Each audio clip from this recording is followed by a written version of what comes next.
Director Gabbard is nothing more than a Russian asset wearing the uniform of the United States military. Senator Adam Schiff's words cut through the Senate Intelligence Committee hearing room with practiced precision. He leaned into his microphone, his face a mask of righteous indignation carefully crafted for the C-SPAN cameras. The California Democrat's silver-framed glasses caught the harsh overhead lighting as he shuffled papers before him, a theatrical gesture designed to suggest the weight of evidence behind his accusations. We have before us today a woman who abandoned her oath to the Democratic Party, abandoned her principles, and ultimately abandoned her loyalty to this country in favor of dictators and despots. The gallery behind him erupted in a mixture of gasps and murmurs. Several of Schiff's Democratic colleagues nodded in solemn agreement, while Republican senators shifted uncomfortably in their seats, unsure whether to intervene. The committee chairman, visibly uncomfortable, made a half-hearted gesture toward his gavel, but seemed reluctant to interrupt the ranking member's opening statement. Director Gabbard's journey from obscure House member to presidential candidate to Republican convert to Trump's Director of National Intelligence would be impressive if it weren't so transparently opportunistic. Schiff continued, his voice rising. But let's be clear about what brought her here. Not qualifications, not expertise, but blind loyalty to a president who rewards sycophants while punishing patriots. Across the polished mahogany table, Tulsi Gabbard sat motionless, her posture military straight. The Director of National Intelligence, the first female combat veteran to hold the position, wore a simple navy suit with her lieutenant colonel's pin displayed modestly on her lapel. Her dark hair was pulled back in a tight bun, emphasizing the sharpness of her cheekbones and the intensity of her gaze. While Schiff's face flushed with emotion, Gabbard's remained impassive, a study in disciplined restraint.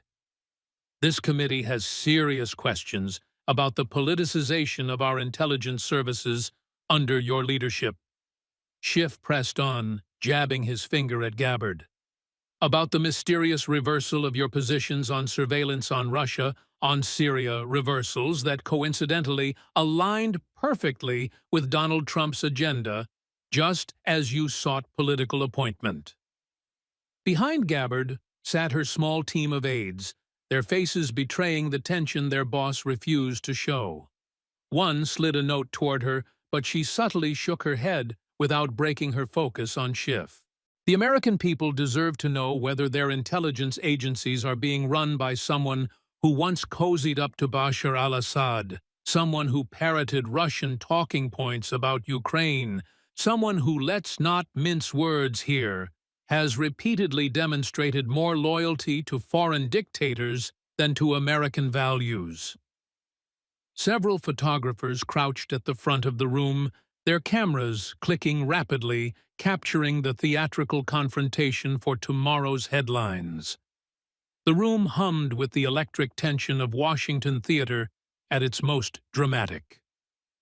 And let me say this directly, Director Schiff said, lowering his voice to a near whisper that forced everyone to lean forward. Your military service, which you never fail to remind us of, does not exempt you from scrutiny. In fact, it makes your subsequent actions all the more disappointing. Wearing a uniform doesn't automatically confer integrity, especially when that uniform becomes nothing more than a prop in a political performance. A muscle tightened in Gabbard's jaw, the first and only visible reaction to Schiff's barrage. Several veterans sitting in the gallery exchanged glances, their discomfort evident. The intelligence community deserves better than a turncoat who serves dictators and not democracy. Schiff concluded, leaning back in his chair with the satisfied expression of a prosecutor who believes he's delivered a fatal blow. I yield my time, Mr. Chairman. The committee room fell silent. All eyes turned to Gabbard, expecting either an emotional outburst or a defensive retreat. She did neither. Instead, she calmly adjusted her microphone, took a sip of water, and met Schiff's gaze directly. "Senator Schiff," she began, her voice steady and measured, carrying the quiet authority of someone accustomed to being heard in combat zones. "I appreciate your theatrical opening, but this committee deserves facts, not fiction." She placed 6 manila folders on the table before her, each one neatly labeled and bearing official government seals. Her hands moved with the precise economy of motion that marked her military background. "I came prepared today to discuss intelligence matters critical to our national security," she continued, "but it seems you've chosen to make this personal. Very well." She opened the first folder with deliberate calm. "Mr. Chairman, with your permission, I'd like to address the accusations made against me with evidence rather than rhetoric." The chairman, relieved at her professional demeanor, nodded. "The director has the floor." Gabbard's dark eyes locked with Schiff's. For the first time, a hint of something, perhaps determination, perhaps even the ghost of a smile, crossed her face. "Senator, you've had your say. You've questioned my loyalty, my service, and my integrity. Now, if you're finished with your political theater, I'm prepared to present actual evidence." She opened the first folder, fully revealing documents marked with classification stamps and Justice Department seals. "And not just about intelligence matters, Senator Schiff, but about you." The first folder bore an unassuming label, "Intelligence Manipulation, Russia Investigation." Gabbard opened it with the careful precision of someone who understood the explosive nature of its contents. The room grew still as she withdrew the first document, its official seals and classification markings clearly visible to the cameras. "Before I begin, I want to clarify something," Gabbard said, her voice carrying the quiet authority that had served her well from the halls of Congress to the deserts of Iraq. "I've been accused of disloyalty by Senator Schiff, but loyalty to country means loyalty to truth, not to party, not to narrative, and certainly not to political expedience." She placed the first document on the table, sliding it toward the committee chairman. "This is a declassified transcript from a closed Intelligence Committee hearing dated May 17, 2017. In this hearing, then, Representative Schiff was informed by intelligence officials that there was no evidence of collusion between the Trump campaign and Russian operatives." Schiff shifted in his seat, his earlier confidence visibly faltering. The very next day, Gabbard continued producing a printed news article with highlighted sections. Senator Schiff, then representative, told CNN there was more than circumstantial evidence of collusion. This was a direct contradiction of what he had been told in a classified setting just 24 hours earlier. She laid out a timeline, methodically placing each document in sequence. This pattern continued for over 2 years. Intelligence briefings, providing no evidence of conspiracy, followed immediately by public statements from the senator claiming the opposite. A murmur ran through the committee room. One of the Republican senators leaned forward, squinting to read the documents more clearly. "But this isn't merely about mischaracterization," Gabbard continued, her calm demeanor making the revelations all the more damning. "It's about deliberate leaks of classified information." She produced a series of internal committee emails, each one properly declassified with appropriate markings. These communications show coordination between Senator Schiff's staff and specific journalists. Note the timestamps. Each leak followed a classified briefing and preceded a news story containing information only available in those classified settings. Schiff's face had drained of color. He leaned toward his aide, whispering furiously. "Perhaps most concerning," Gabbard said, removing a final document from the first folder, "is this sworn affidavit from a former Intelligence Committee staffer, Thomas Reynolds." She read directly from the document. Representative Schiff instructed us to emphasize elements of intelligence that supported his preferred narrative, even when presented with contrary information. When the Mueller investigation failed to produce expected results, he directed staff to find alternative pathways to keep the Russia narrative alive. The room had fallen completely silent.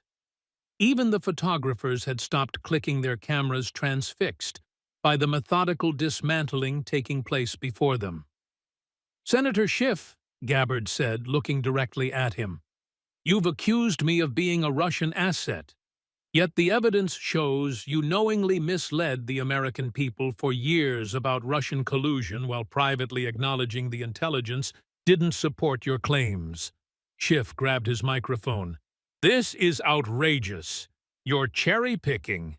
I gave you the courtesy of speaking uninterrupted, Senator." Gabbard cut in, her voice firm, but not raised. "I expect the same." The chairman nodded, gesturing for Schiff to wait his turn. "These aren't my interpretations," Gabbard continued. "These are documented facts, sworn testimony, official transcripts, your own emails, and they tell a story of someone willing to weaponize intelligence for political purposes, precisely what you've accused me of doing." She closed the first folder with the same deliberate calm with which she'd opened it. "And that brings us to the matter of leaks, unauthorized disclosures that damaged national security." Reaching for the second folder, Gabbard maintained eye contact with Schiff. The senator's earlier righteous indignation had been replaced by something that looked remarkably like fear. "You see, Senator Schiff," she said quietly, "unlike the accusations you've leveled against me, I don't deal in innuendo or partisan attacks. I deal in evidence. And we're just getting started." The second folder was thicker than the first, labeled Unauthorized Disclosures, National Security Risks. Gabbard opened it with the careful handling of someone who understood that its contents represented not just political missteps, but potential dangers to American security interests. "Classified information isn't classified on a whim," Gabbard began, her voice taking on the gravity of someone who had carried operational secrets in war zones. "It's protected because its disclosure could compromise sources and methods, endanger operations, or even cost lives." She withdrew a document bearing the seal of the National Security Agency. "This is a metadata analysis of 8 major news stories containing classified information from 2018 to 2020. Each story contained details from highly compartmented intelligence briefings with extremely limited access." Gabbard spread the documents in a careful array. What's particularly noteworthy is the timing. Each disclosure followed a specific pattern: classified briefing to the House Intelligence Committee, then Representative Schiff requesting additional details, followed by a news story containing those exact details within 48 hours. A Republican senator whistled softly. Even some Democrats on the committee were leaning forward, their expressions troubled. "But timing alone isn't proof," Gabbard acknowledged, "which is why I've included this analysis from the NSA's Media Tracking Division showing linguistic fingerprints in these articles matching specific phrases used exclusively in the briefing materials." She looked directly at Schiff. "In intelligence, we call this pattern analysis, and the pattern is crystal clear." Schiff's face had grown increasingly flushed. He scribbled furious notes, occasionally whispering to his aide. "The consequences weren't merely political," Gabbard continued, her voice tightening slightly. "These leaks had operational impacts." She produced a heavily redacted document bearing a top-secret header. "This damage assessment from Central Command details how a 2019 leak compromised a surveillance operation tracking weapons shipments in Yemen. After information about our technical capabilities appeared in the press, those capabilities became ineffective. 3 weeks later, an arms shipment reached its destination. 2 months later, Those same weapons were used in an attack that killed 17 civilians, including 3 American aid workers. The room had gone completely still. Gabbard paused, allowing the weight of those deaths to settle over the committee. As someone who has served in combat zones, Senator, I've seen firsthand what happens when operational security is compromised. It's not an abstraction. It's not a political game. It costs lives. She produced another document, this one marked with both FBI and House Ethics Committee stamps. This is particularly troubling. A recording was made of a staff meeting in then Representative Schiff's office on July 12, 2019. Gabbard pressed a button on a small recorder, and Schiff's voice filled the room. "We need this information in the public domain, but it can't come from us directly. Pick up the phone call, Madow's producer. Tell them to focus on the Yemen section. That's where the vulnerability is. But make it a background source, nothing attributable." She stopped the recording and looked directly at Schiff, whose face had gone from flushed to ashen. "That Yemen section you referred to, that's the operation I just described. The one where 17 people died because operational security was compromised." A veteran in the gallery stood up abruptly and left the room, unable to contain his disgust. Others looked like they wanted to follow. "Perhaps most damning," Gabbard said, pulling out a final document, "is this sworn testimony from Admiral James Harkness, former Director of Naval Intelligence." When asked directly about the impact of these leaks, Admiral Harkness stated, "Representative Schiff was specifically warned about the potential consequences of disclosing the Yemen surveillance capabilities. He acknowledged the warning and proceeded anyway." She closed the folder with quiet finality. "Senator Schiff, you've accused me of disloyalty to this country. Yet the evidence shows you repeatedly compromised national security for political advantage, despite explicit warnings about the human cost." Gabbard straightened the folders before her, her military bearing never faltering. "You questioned my loyalty earlier. But loyalty isn't measured in partisan allegiance or media appearances. For those of us who've worn the uniform, it's measured in fidelity to oath and willingness to put country above self." She reached for the third folder. "Which brings us to your pattern of weaponizing intelligence against political opponents." The committee chairman glanced at his watch, clearly torn between procedure and the extraordinary revelations unfolding before him. "We should probably take a brief recess, Mr. Chairman." Schiff interrupted, his voice strained. "I demand the right to respond to these baseless accusations." "You'll have your chance, Senator," Gabbard said calmly, "just as I sat quietly through your opening attack. But I'm not finished presenting evidence." The chairman hesitated, then nodded. "Continue, Director." The third folder bore the ominous label, "Political Targeting Through Intelligence Agencies." Gabbard opened it with the same methodical precision that had characterized her approach throughout the hearing. "The intelligence apparatus of the United States is among the most powerful surveillance mechanisms ever created," she began, her voice carrying the weight of someone who now oversaw that apparatus. "When directed against foreign adversaries, it helps keep Americans safe. When weaponized against political opponents, it becomes a threat to the very democracy it's meant to protect."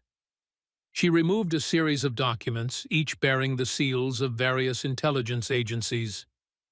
"These are internal communications between then-Representative Schiff's office and officials at the FBI, CIA, and NSA from 2017 to 2021. They reveal a disturbing pattern of requests targeting specific individuals associated with the Trump administration."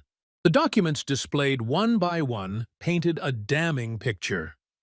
Each showed requests for intelligence gathering not based on national security concerns, but on political connections. What makes these requests particularly troubling, Gabbard continued, is how they circumvented normal oversight protocols. Note the language here: off-book request, special handling required, compartment exclusively. She produced a timeline chart, meticulously documenting the sequence of events. This pattern is revealing. Public attack by Representative Schiff against an administration official, followed by intelligence gathering request, followed by selective leaking of decontextualized information, followed by calls for investigation based on the leaked information.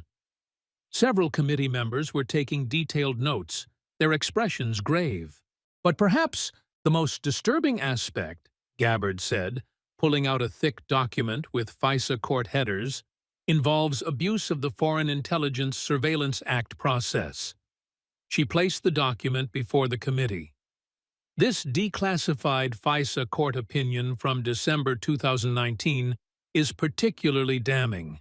It cites systematic misrepresentations in surveillance applications targeting American citizens associated with the Trump campaign and administration. Gabbard looked directly at Schiff. What the opinion doesn't state, but these internal communications reveal, is that your office was directly involved in pressuring analysts to omit exculpatory information from those applications. A hushed murmur spread through the committee room. Even some Democratic senators appeared troubled by the revelation. This email chain is particularly revealing, Gabbard said, highlighting a series of messages. An FBI analyst expresses concern about omitting exculpatory evidence. The response from your senior staff member states, the congressman says proceed as directed. Exclusions approved at highest level. She let the implication hang in the air before continuing. That analyst, Robert Davidson, later testified to the Inspector General that he felt pressured to withhold information that would have undermined the surveillance justification. Schiff was furiously writing notes. His earlier confidence completely evaporated. His aides looked pale, occasionally whispering urgently in his ear. Constitutional scholars have a term for this kind of behavior, Gabbard said, producing a legal analysis document. Professor Jonathan Turley of George Washington University Law School calls it the weaponization of congressional oversight, using the powers granted to Congress not to check executive authority, but to target political opponents through the intelligence apparatus. She quoted directly from Turley's analysis, when oversight becomes a partisan weapon rather than a constitutional check, it poses an existential threat to the separation of powers doctrine that underpins our entire system of government. Gabbard closed the third folder with deliberate calm. Senator Schiff, you've repeatedly accused others of undermining democracy. Yet these documents show you systematically abused your position on the Intelligence Committee to target political opponents through the surveillance capabilities of our intelligence agencies, the very definition of authoritarian behavior. The room had grown unnaturally quiet. Even the most partisan staffers seemed subdued by the weight of evidence. When I was deployed in Iraq, Gabbard said, her voice softening slightly for the first time, we fought against regimes that used their intelligence services to target political enemies. I never imagined I'd see similar tactics employed by a member of Congress. She reached for the fourth folder, her composure never wavering. Which brings us to your pattern of foreign policy duplicity. The fourth folder was labeled Foreign Policy Duplicity, in the same precise handwriting as the others. Gabbard opened it with a steady hand, revealing documents with State Department and Defense Department letterheads. Foreign policy should transcend partisan politics. Gabbard began, her voice carrying the authority of someone who had both voted on military actions in Congress and served in their execution. The security challenges our nation faces don't disappear when administrations change. Yet, the documents before you show a troubling pattern of policy positions that shifted based not on strategic assessment, but on which party occupied the White House. She laid out a series of congressional votes and public statements side by side, creating a damning timeline. On Syria, Senator Schiff supported intervention under President Obama, criticized it under President Trump, then supported similar actions again under President Biden. The military realities on the ground hadn't changed, only the party affiliation of the commander-in-chief. Gabbard produced a particularly telling document, a transcript from a closed-door fundraiser in 2018. This is perhaps most revealing. At this private event with donors, then Representative Schiff said, and I quote, "Of course, the Syria strategy doesn't make sense, but we can't hand Trump a win on foreign policy. Better to oppose now and fix it when we're back in power." She looked directly at Schiff. That's not principled opposition, Senator. That's placing partisan advantage above national security. The evidence continued to mount as Gabbard methodically worked through the folder. This pattern repeated with Yemen, Afghanistan, NATO policy, and Ukraine. In each case, your position flipped when administrations changed, even when the underlying policy remained essentially the same. She produced financial disclosure records, next highlighting specific entries. These connections raise further questions about the motivations behind some of these policy shifts. Your investment portfolio shows significant holdings in defense contractors who directly benefited from policies you supported, contractors who also ranked among your top campaign contributors.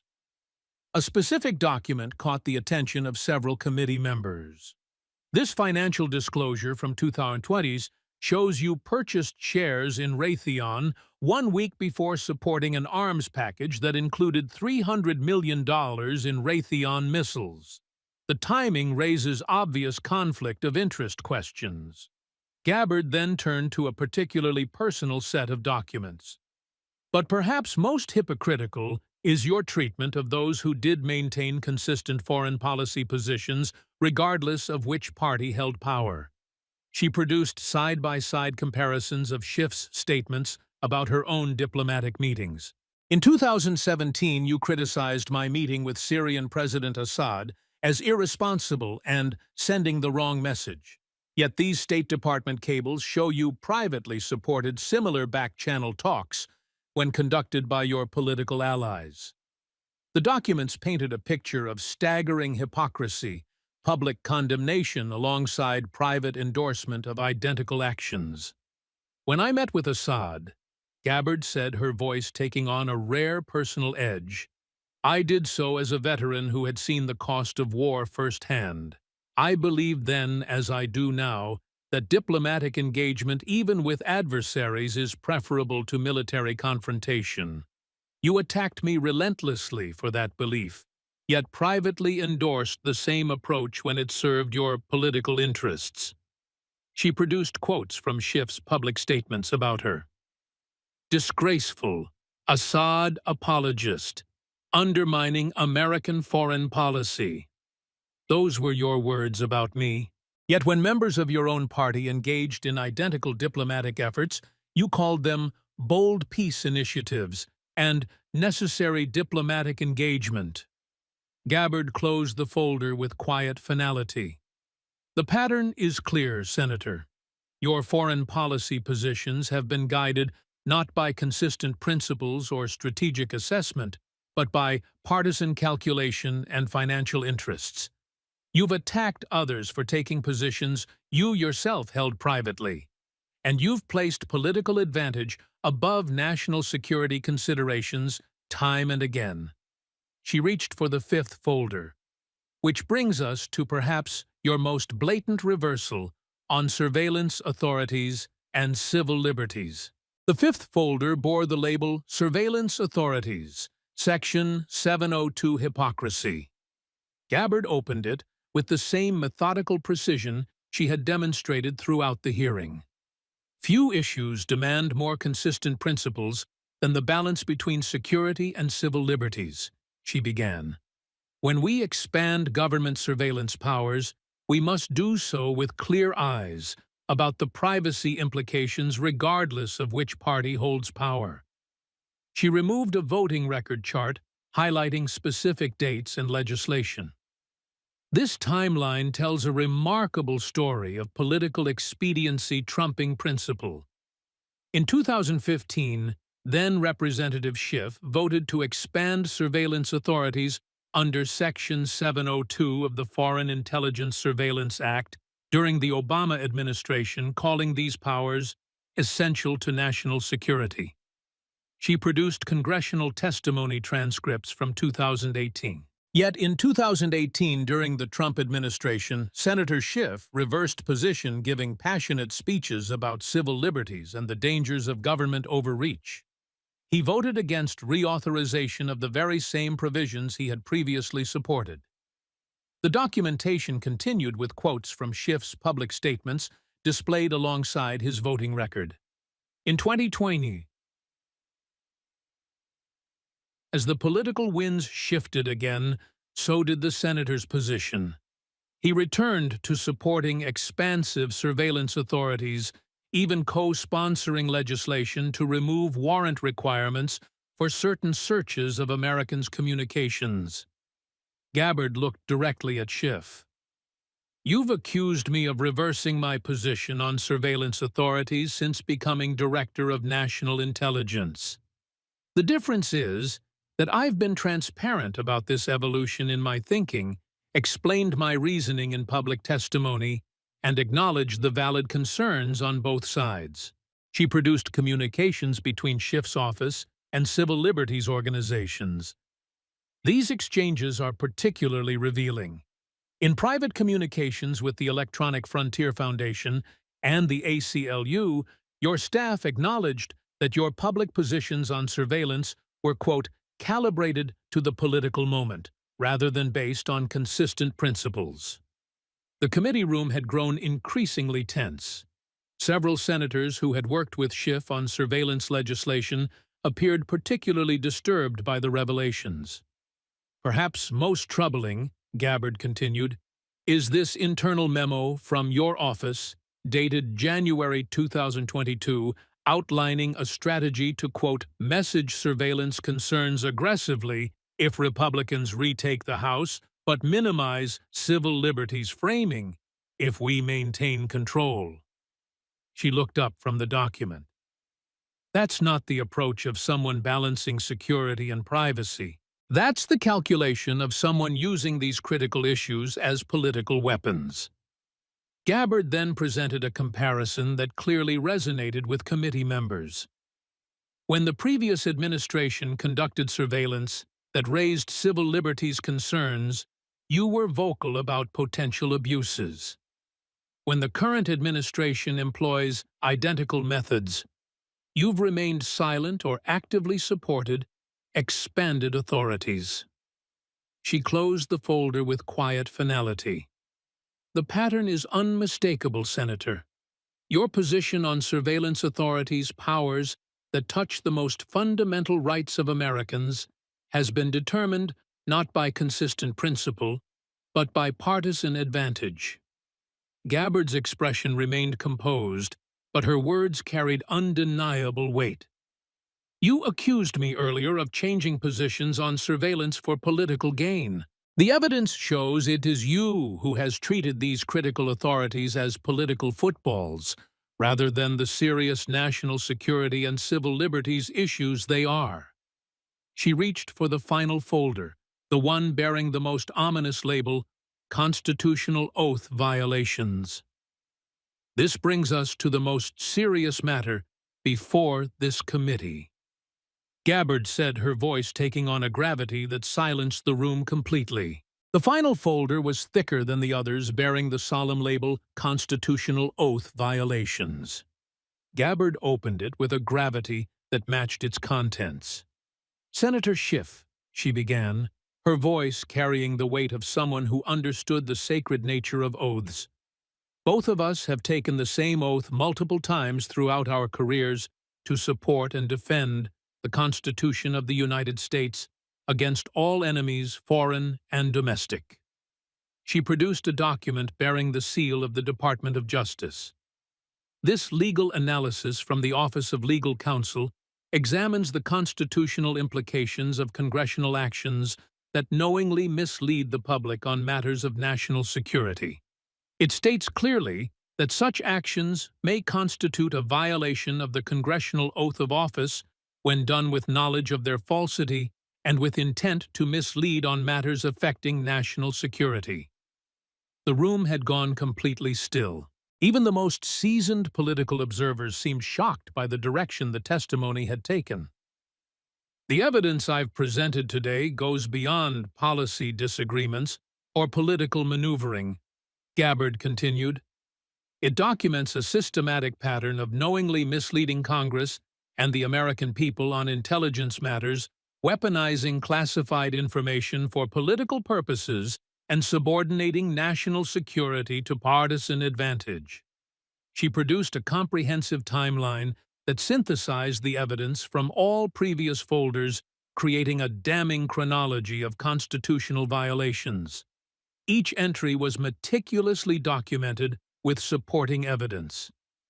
Constitutional scholars from across the political spectrum have reviewed this evidence, Gabbard said, presenting a series of legal analyses.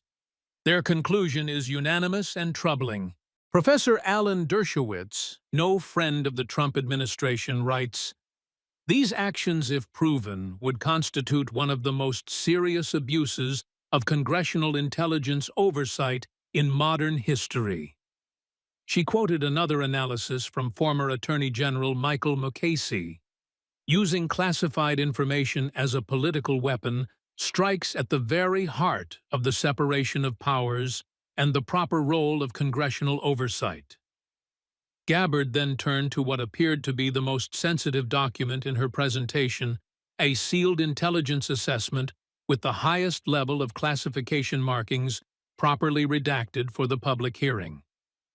This assessment, which I've had properly declassified for this hearing, analyzes the impact of the actions documented here on our intelligence relationships with 5 key allies. It concludes that unauthorized disclosures and the weaponization of intelligence damaged our intelligence sharing relationships with key partners, compromised sensitive sources, and created what one agency describes as a chilling effect on international cooperation.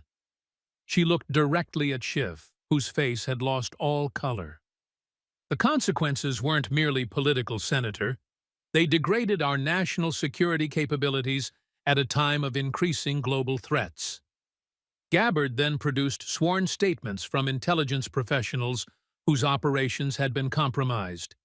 Their testimony, though redacted to protect sensitive details, painted a devastating picture of damaged capabilities and lost intelligence opportunities. "These are the real-world consequences," Gabbard said, her voice unwavering. "Intelligence officers unable to do their jobs, operations compromised, international relationships damaged, security weakened, all because classified information became a political weapon rather than a sacred trust." The final document she produced bore the seal of the Senate Ethics Committee.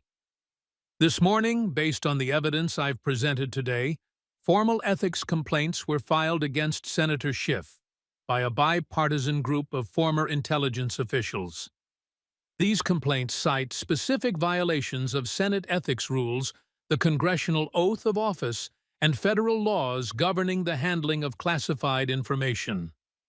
The committee room erupted in murmurs. Several senators began whispering urgently to their aides. Gabbard's voice cut through the commotion, clear and resolute. "As a soldier, I learned that an oath is sacred. It's not a political slogan or a campaign promise. It's a binding commitment to place duty above self, country above party." She closed the final folder and stacked all 6 neatly before her. The evidence I've presented today documents a systematic pattern of actions that violated that sacred trust actions that placed partisan advantage and political ambition above constitutional duty and national security. For the first time since the hearing began, Gabbard allowed a hint of emotion to enter her voice. When I was deployed in Iraq, I served alongside patriots who gave their lives to defend the Constitution we both swore to protect. They didn't ask about the party affiliation of those they protected. They simply honored their oath, regardless of the cost. She looked directly at Schiff.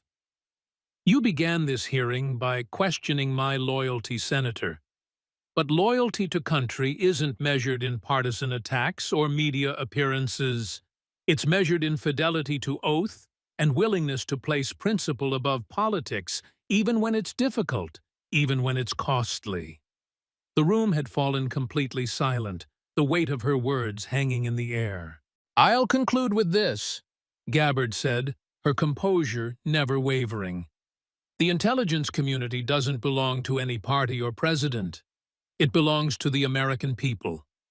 Those of us entrusted with its awesome powers have a sacred responsibility to use them properly legally, and always in defense of the Constitution we've sworn to protect." She pushed the stack of folders slightly forward. "The evidence is before this committee. The American people deserve accountability regardless of party or position. That's what my oath demands. That's what your oath demands as well." The hearing room remained silent for several long seconds after Gabbard finished speaking. The methodical presentation of evidence delivered with military precision had left both committee members and spectators stunned. The chairman cleared his throat clearly, struggling to find appropriate words for the unprecedented situation. "Senator Schiff, you have the floor for a response." Schiff, his earlier confidence completely evaporated, shuffled his papers with trembling hands. Gone was the righteous prosecutor who had launched blistering attacks just hours earlier. In his place sat a visibly shaken man, who appeared to be seeing his carefully constructed political narrative collapse in real time. "Mr. Chairman," he began, his voice uncharacteristically hesitant, "these allegations they're taken out of context. This is clearly a politically motivated attack, orchestrated by the Trump administration to—" "With respect, Senator," interrupted one of his Democratic colleagues, Senator Hassan from New Hampshire, "the documentation presented appears to speak for itself. These aren't allegations. They're your emails, your voting record, your public statements contrasted with your private communications." The bipartisan nature of this rebuke sent murmurs through the gallery. Journalists were frantically typing on their phones, recognizing that the story had shifted dramatically from what they had expected to cover. "I move that we immediately refer these matters to the Senate Ethics Committee," said Senator Collins, a moderate Republican. "The evidence presented today raises serious questions that go beyond partisan politics. This concerns the integrity of congressional oversight of intelligence, something that affects the security of all Americans." "I second that motion," said Senator King, an independent who caucused with Democrats. "And I further move that we suspend Senator Schiff's access to classified information pending the ethics investigation." The pattern of unauthorized disclosures documented today demands immediate preventative action. Schiff looked around the dais in disbelief, seeing former allies avoiding eye contact. The political isolation was palpable. "Mr. Chairman," he protested, "this is unprecedented. I haven't had time to prepare a proper response to these selective presentations of a senator." The chairman interrupted firmly. "You'll have ample opportunity to respond during the ethics process, but the evidence presented is too serious to dismiss without thorough investigation." The committee proceeded to vote on the motions. The result was devastating for Schiff. Both passed with overwhelming bipartisan support, including from several of his Democratic colleagues. As the implications became clear, reporters rushed from the room to break the story. The narrative had completely reversed from the morning's expectations. What was supposed to be Schiff's prosecutorial triumph had become his political undoing. In the committee antechamber, chaos erupted. Senate staffers huddled in corners, whispering urgently into phones. Network producers barked instructions to their correspondents. The story was exploding across Washington with the force of a political supernova. Schiff emerged from the hearing room 15 minutes after Gabbard's departure, his face ashen. The corridor immediately fell silent, as all eyes turned toward him. The confidence and authority that had defined his public persona for decades had vanished, replaced by a hunched defensiveness. His senior communications director attempted to form a protective barrier, but the press corps surged forward. "Senator Schiff, do you intend to resign from the Intelligence Committee? Senator, will you address the recorded evidence of your leaking classified information? Are you concerned about criminal charges? Senator." Schiff raised a trembling hand. "I'll be issuing a comprehensive statement after I've had time to review today's selective presentation of information. This is nothing more than a politically motivated—" "But, Senator," interrupted a veteran NBC correspondent, "these were your own emails and recorded statements. How do you explain the Yemen intelligence leak that allegedly cost lives?" Schiff's media training failed him completely. His mouth opened and closed without sound. Finally, his chief of staff stepped in, physically guiding him toward the exit, as journalists continued shouting questions. Inside the Senate cloakroom, the political fallout was immediate. 3 Democratic senators who had long aligned with Schiff were huddled in urgent conversation. "We need to get ahead of this," said the first, a presidential hopeful from the Midwest. "Issue a statement supporting the ethics investigation, emphasize the importance of intelligence oversight integrity." "What about Adam?" asked another. "Adam is radioactive right now," replied the third, checking his vibrating phone. "My God, the president's office is already distancing themselves. Official statement coming in 5 minutes, expressing concern and supporting a thorough investigation." "Fastest I've ever seen an ally thrown under the bus," muttered the second senator. "Survival instinct," said the first. "The evidence was—" "Jesus, did you see those recordings? The Yemen operation, leak people died." In her secure vehicle, heading back to the Director of National Intelligence Headquarters, Tulsi Gabbard sat alone reviewing her notes. Her face betrayed no emotion, but her aide, a young intelligence officer with a distinguished service record, couldn't contain himself. "Ma'am, I've never seen anything like it." He was completely blindsided. Gabbard looked up, her expression serious. This wasn't about blindsiding anyone. It was about accountability. The intelligence oversight process is sacred. When it's corrupted for political purposes, people die. Real people with names and families. Her secure phone buzzed with a message. "The President would like a briefing on today's hearing immediately upon your return." She nodded to her aide. "Prepare the full documentation package. No redactions for the President." "Director?" The aide hesitated. "Is it true what you said about the Yemen operation? The 3 aid workers?" Gabbard's composure cracked slightly, a flash of genuine pain crossing her face. "Sarah Collins, 26, from Minneapolis. Marcus Rodriguez, 34, from Phoenix. Emily Taylor, 29, from Charleston. They were distributing medical supplies when the convoy was hit." The aide fell silent, understanding now the personal weight behind Gabbard's testimony. Back in the Capitol, the Senate Ethics Committee was already convening an emergency session. The committee chair, A stern former judge from Wisconsin reviewed the evidence dossier that had been transferred directly from the Intelligence Committee. "This is unprecedented in scope," she told the assembled members.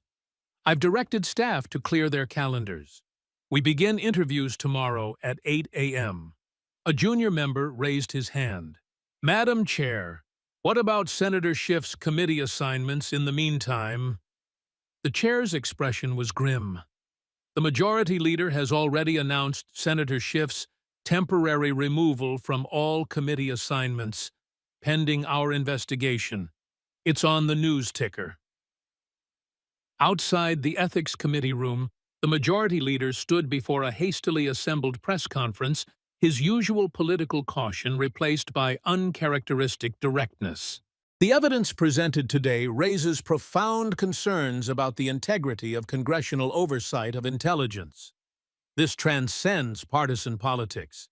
If we cannot trust those entrusted with our nation's secrets to handle them properly, the entire foundation of congressional oversight is undermined." A reporter shouted, "Is Senator Schiff's career over?" The leader's response was measured but unmistakable in its implication. "That will depend on the Ethics Committee's findings and on Senator Schiff's willingness to be accountable for his actions." In his Capitol Hill office, Schiff sat alone, blinds drawn, watching coverage of his political implosion unfold on 5 different networks. Each one showed the same devastating clips: Gabbard's composed presentation of evidence, the bipartisan vote to investigate him, his own stammering non-response. His chief of staff entered without knocking, his face grave. "Senator, I've drafted a statement pushing back on the allegations, emphasizing your record of service, and—" "Don't bother," Schiff interrupted, his voice hollow. "Did you see the evidence she presented?" "Sir, we can contextualize that. Argue it was taken out of—" "They have recordings, David. Recordings of me instructing staff to leak classified information. Emails coordinating with journalists. Documentation of my FISA court misrepresentations." He gestured weakly at the TV. "Look at CNN, even they're not defending me." On the screen, a panel of legal analysts was discussing potential criminal liability for unauthorized disclosure of classified information. The words "Special Prosecutor Likely" scrolled across the bottom of the screen. His phone buzzed again, the 20th call from his wife in the past hour. He ignored it again, unable to face her disappointment. Instead, he opened his laptop to see Schiff leaks and Yemen blood trending nationwide. Former intelligence officials were giving interviews describing the damage his leaks had done to intelligence gathering capabilities. Families of the aid workers killed in Yemen were issuing statements demanding accountability. A notification popped up on his screen. His largest campaign donor, a tech billionaire from Silicon Valley, had just publicly announced the withdrawal of all financial support. At the White House, President Trump was gleefully watching the coverage in the Oval Office, surrounded by key advisors. His social media director handed him a phone. "Sir, your tweet about Schiff got 2 million likes in 15 minutes. The president grinned. "The best part is, we didn't have to do anything." Gabbard destroyed him with his own words.